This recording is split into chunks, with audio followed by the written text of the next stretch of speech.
Assalamualaikum warahmatullahi wabarakatuh. Salam sehat, salam sejahtera, salam bela negara.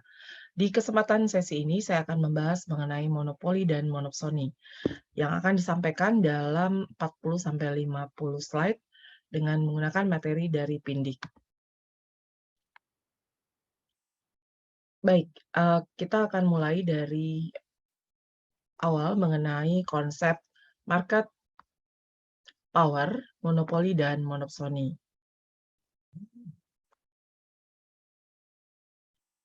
Chapter yang akan kita bahas adalah pertama tentang monopoli, kemudian monopoly power, sources of monopoly power, the social cost of monopoly power, monopsony, monopsony power, limited market power, antitrust law.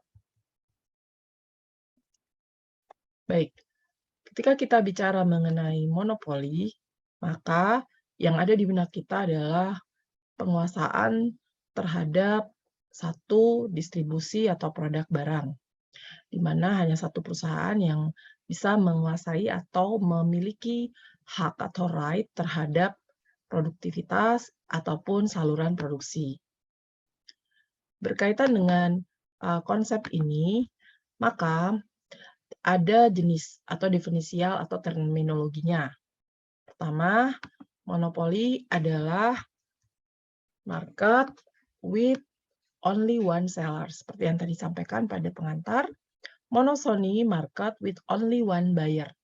Sementara market power adalah ability of a seller on buyer to affect the price of a good.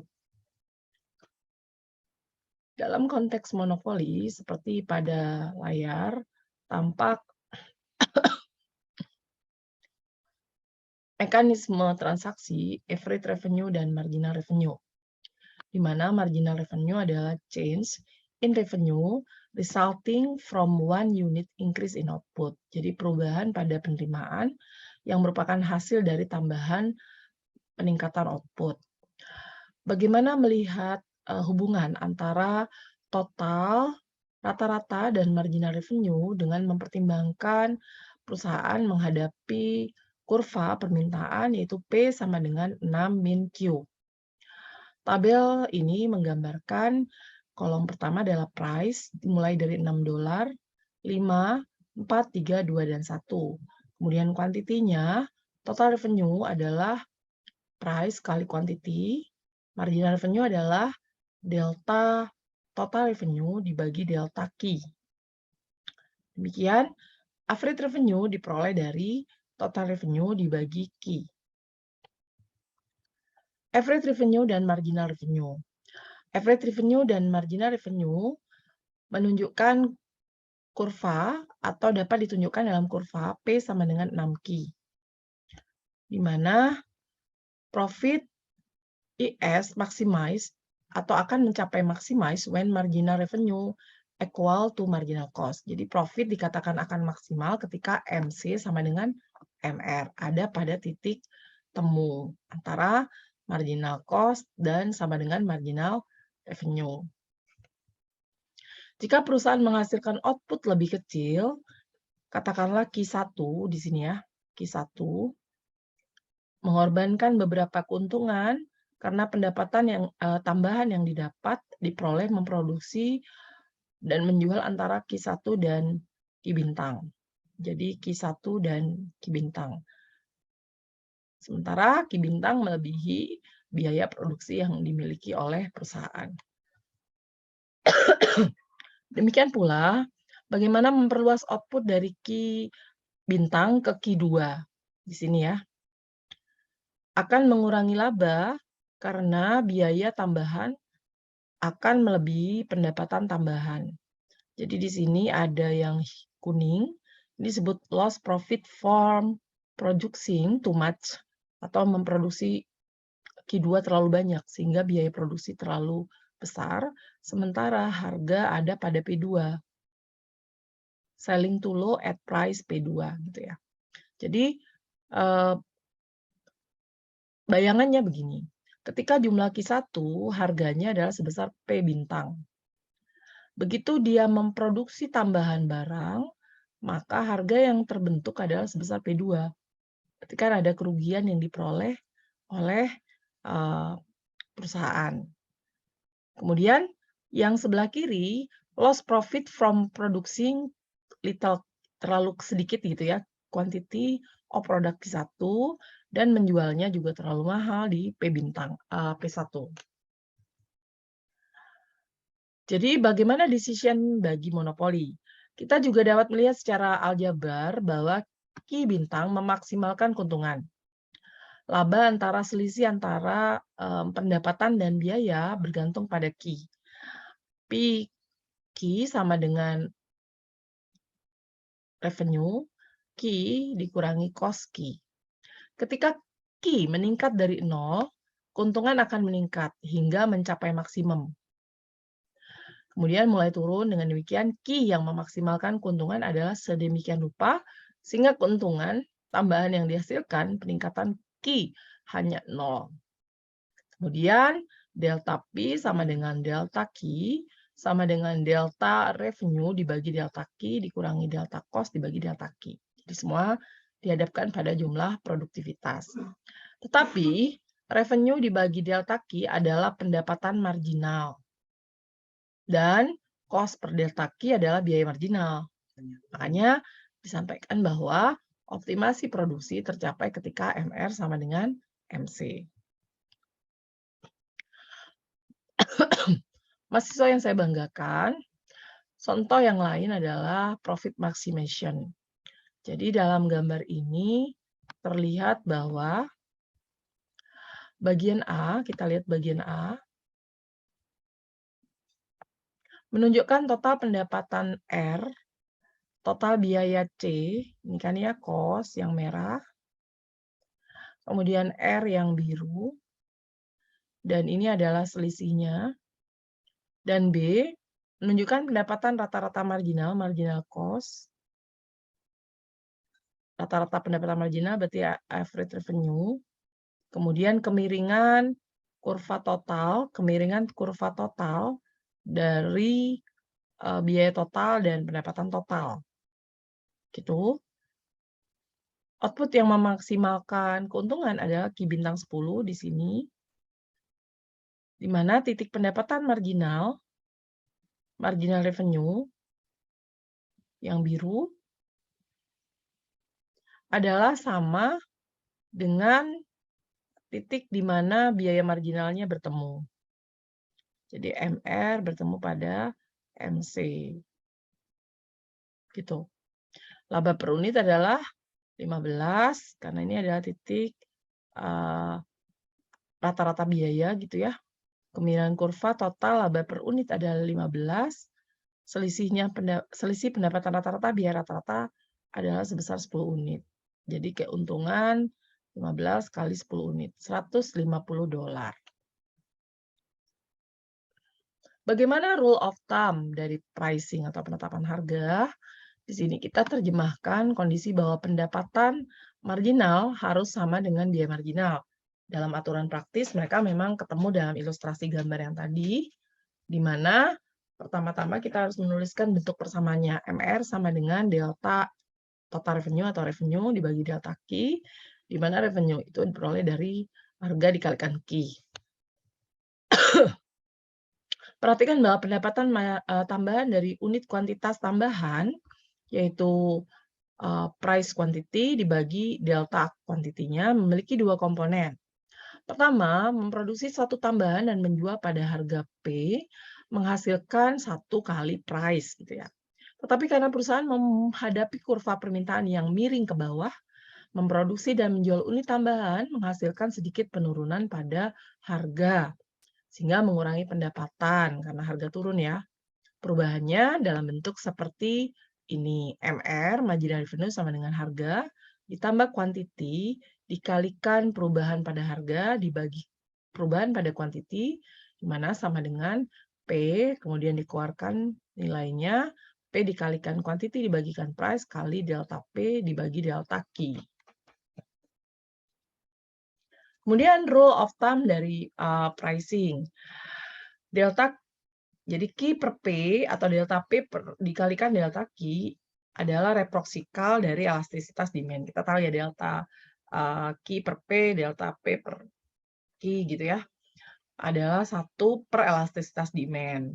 Di mana measure atau mengukur profit maximize pada output dengan nilai seperti sama dengan MR sama dengan P plus P dalam kurung seper elastisitas demand.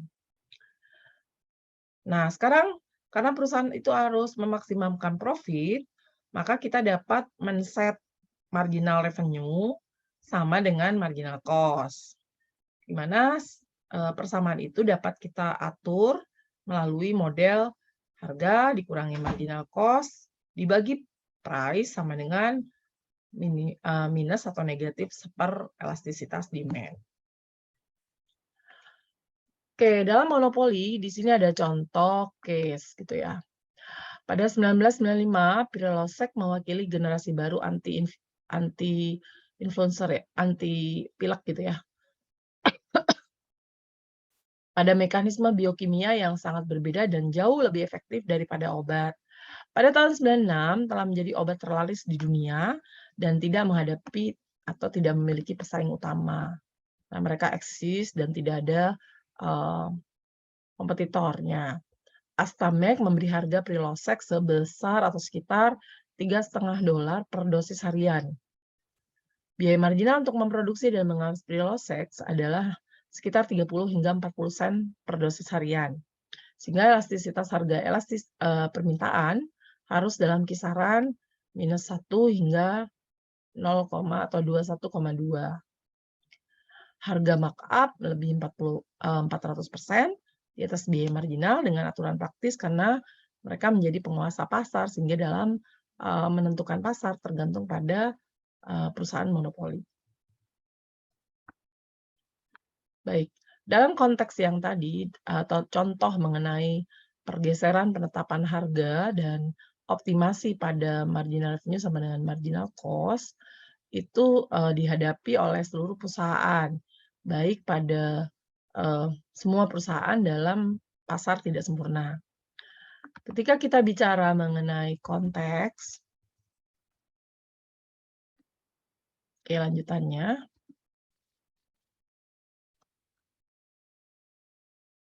kita akan lihat bentuk dari persamaan model pergeseran pada kurva demand-nya.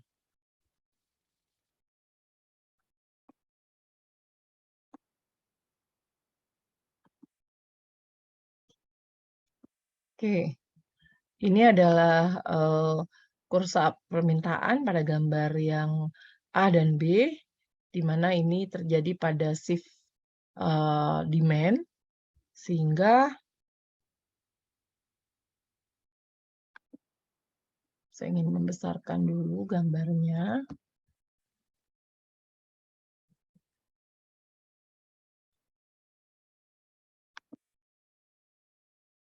Oke, ini mungkin di stop share dulu ya.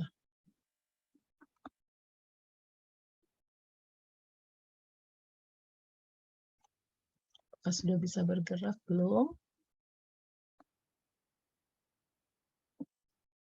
Baik. Oke. Ini ya. Kurva permintaan menunjukkan bahwa pasar monopolistik tidak memiliki kurva penawaran, yaitu tidak ada hubungan satu ke satu antara harga dan jumlah produksi. Maksudnya hubungan antara quantity and production gitu ya. Nah, dalam kurva permintaan D1 ya.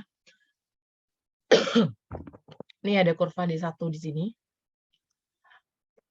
Bergeser kurva permintaan ke D2, naik ke sini, D2, gambar A ya. Tetapi kurva pendapatan marginal baru, marginal revenue yang baru, MR2, memotong biaya marginal di titik yang sama. Ini ada MC ya, di titik yang sama di sini. Di mana kurva pendapatan marginal yang lama tetap ada pada satu titik gitu ya. Output memaksimalkan laba tetap sama meskipun harga turun dari P1 ke P2. Gambar 1 ya. Nah, di kurva B, di gambar B, pendapatan marginal MR2 ya, marginal revenue 2, memotong biaya marginal di titik ini. Itu ya, memotong biaya marginal pada tingkat output yang lebih tinggi yang ada pada Q2, pada gambar 2. Tapi karena permintaan sekarang lebih elastis, harga tetap ada pada titik yang sama. Jadi case-nya seperti itu. Nah, kemudian efek dari pajak. Misal, pajak khusus dolar per unit dipungut, sehingga perusahaan harus mengirimkan dolar kepada pemerintah atau membayar gitu ya. Jika MC adalah biaya marginal asli perusahaan, maka MR sama dengan MC, ditambah pajak. Nah, ini adalah gambar atau figur di mana pajak atau tax per unit, marginal cost is increased by the amount T to MC sama dengan T. Jadi, ada tambahan biaya akibat adanya pengenaan pajak gitu ya di titik ini. MC-nya tadi merah lurus ini, kemudian jadi merah putus-putus karena adanya pengenaan pajak. In this example, the increase in price delta P, perubahan harga P ya, is large than the tax T. Jadi lebih tinggi perubahan harganya daripada perubahan pajak yang terjadi. Nah, kemudian kita lihat pada multi-plant firm. Perusahaan punya pabrik, itu anak perusahaan atau pabrik. Berapa total output, berapa banyak output yang harus dihasilkan pabrik. Dan dua langkah pertama, berapapun total output harus dibagi antara pabrik sehingga biaya marginal sama. Jadi marginal cost sama setiap pabrik.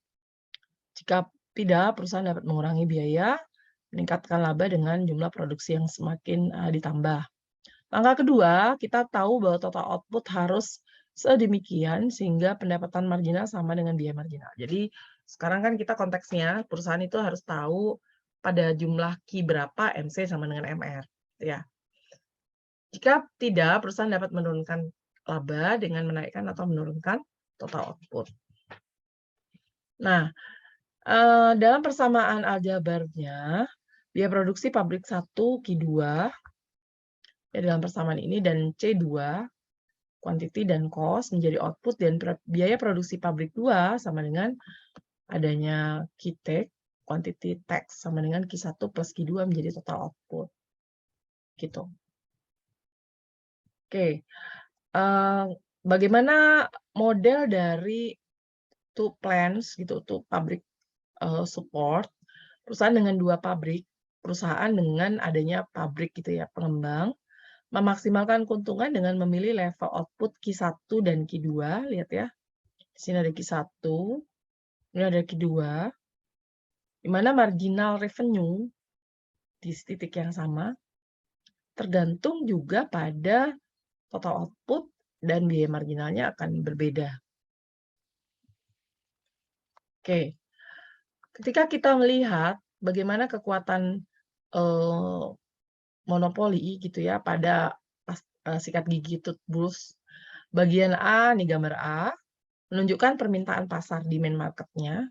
Bagian B menunjukkan permintaan sikat giginya, itu pada perusahaan. Pada harga $1,5, elastisitas permintaan adalah 51,5. Ya, dalam case-nya ya. Perusahaan A bagaimanapun melihat kurva permintaan demand A jauh lebih elastis karena persaingan dari perusahaan lain. Dengan harga $1,5, elastisitas permintaan perusahaan adalah 6. Namun perusahaan A memiliki beberapa kekuatan monopoli, sehingga maksimalisasi keuntungannya adalah $1,5 melebihi dari marginal cost-nya. Baik, saya akan lanjutkan. Dalam konteks monopoli power tadi, jadi penguasaan terhadap jumlah atau kuantiti optimal dalam pemaksimalan produksi dengan biaya tertentu, itu dapat menentukan atau menetapkan posisi di pasar. Begitu. Kemudian kita lihat konteks ya.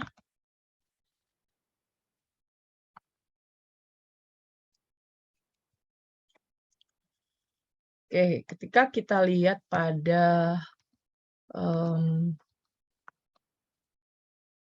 ini video sales untuk market power. Saya akan lihatkan monopoli power ya, tentang penetapan harga atau regulasi pada harga. Jadi, gitu ya, kita sudah sampai pada regulasi perubahan harga.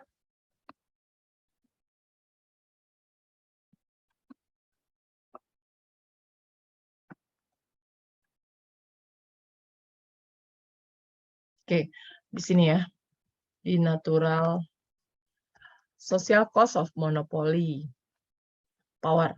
Natural monopoly, firm that can produce the entire output of the market at a cost lower than what it would be if there were several firm. Jadi kalau natural monopoly itu dapat menghasilkan produk dibandingkan dengan pasar dengan biaya yang lebih rendah dibandingkan perusahaan-perusahaan yang lain gitu ya. Nah, bagaimana regulasi dalam penetapan harga pada natural monopoly? Sebuah perusahaan akan monopoli alami karena memiliki skala ekonomi. Jadi,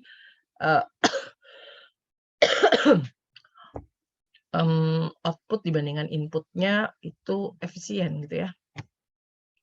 Kemudian, jika harga diatur menjadi PC, pada gambar ini harga diatur menjadi PC, perusahaan akan merugi dan gulung tikar. Menetapkan harga pada PR menghasilkan output terbesar, QR, yang mungkin konsisten dengan sisa bisnis perusahaan, sehingga kelebihan keuntungan adalah 0. Nah, oke. Rate of return regulation, jadi rate of return regulation maximum price mengizinkan allowed by regulatory agency is based on the expected rate of return that a firm will earn.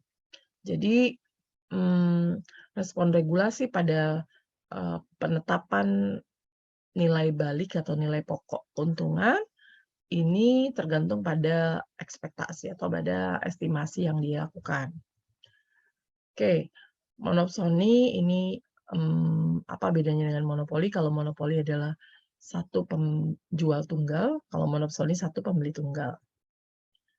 Nah, saya akan gambarkan tentang monopsoni. Dalam gambar A, pembeli kompetitif mengambil harga di pasar sebesar P bintang. Oleh karena itu, pengeluaran marginal dan pengeluaran rata-ratanya adalah konstan. Ingat ya, monopsoni itu berarti hanya satu pembeli tunggal. Kuantitas yang dapat dibeli ditemukan dengan menyamakan harga dengan nilai marginal permintaan. Ya, berarti jumlahnya sama dengan harga yang ditetapkan di pasar. Posisi B, penjual kompetitif juga mengambil harga seperti yang diberikan. Pendapatan marginal dan pendapatan rata-rata adalah konstan, sama ya. Menyamakan harga dengan biaya marginal. Jadi ada pada titik ini untuk marginal cost. Oke, kurva penawaran, pengeluaran rata-rata monopsoni atau aggregate expenditure adalah pengeluaran rata-rata meningkat, pengeluaran marginal berada di atasnya. Jadi ini adalah quantity of produk marginal, kemudian P bintang M. Sini ada titik di mana supply sama dengan agregat expenditure, pengeluarannya. Kayak gitu. Harga yang dibayar per unit P bintang M ditemukan dari kurva pengeluaran rata-rata penawaran. Ada pada titik ini. Gitu ya. Pada bintang dia ketemu dengan quantity of monopsonis. Oke. Monopsoni. Diagram ini menunjukkan analogi yang erat antara monopoli dan monopsoni. Monopoli berproduksi di mana pendapatan marginal per potongan dengan biaya marginal, pendapatan marginal dengan marginal revenue dengan marginal cost gitu ya. Pendapatan rata-rata melebihi pendapatan marginalnya di sini. Sehingga harga melebihi dari biaya marginal. Monopsoni membeli sampai pada titik di mana Pengeluaran marginal berpotongan dengan nilai marginal. Pengeluarannya berpotongan dengan nilai marginal value. Pengeluaran marginal melebihi pengeluaran rata-ratanya, aggregate expenditure, sehingga nilai marginal melebihi harganya. Oke, kemudian di sini ada elastisitas market supply, jadi monopsoni murni, kekuatan sepenuhnya ditentukan oleh penawarannya. Jika penawaran elastis, kekuatan monopsoni kecil. Jadi sedikit hanya keuntungan yang diperoleh satu-satunya pembeli.